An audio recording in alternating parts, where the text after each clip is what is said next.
जगतसिंहपुर जिला सदर महकुमाଠାରେ ଥିବା नवकृष्ण चौधुरी स्टाडियम परिसर में जिला स्तरीय 80तम स्वाधीनता दिवस पालित हो जाइछि।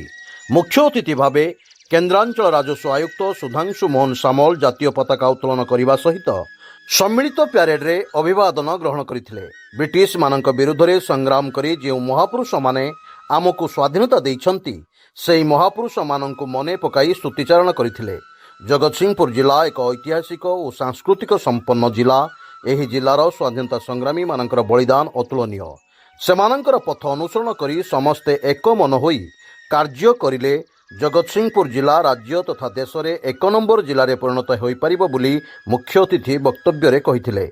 एही अवसर में जिलार मैट्रिक टॉपर होइथिबा छात्र छात्री और जिला स्तरीय विभिन्न प्रतियोगिता रे कृतित्व अर्जन करथिबा छात्र छात्री माननकु पुरस्कृत करा जायथिला।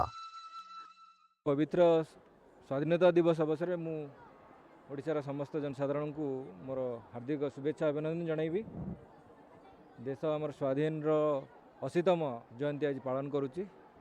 ये अवसर में आम समस्त को गोटे निष्ठार सहित प्रतिज्ञा करा पड़े जे देशर गठन पाई जो सकारात्मक पदक्षेप नवार आवश्यकता अच्छी ताको आम समस्त नेबा एवं निजर जो नागरिक कर्तव्य अच्छी ताको आम सुरुखुर पालन करवा जद्वारा देश जाति आम पाई गर्व करिवो।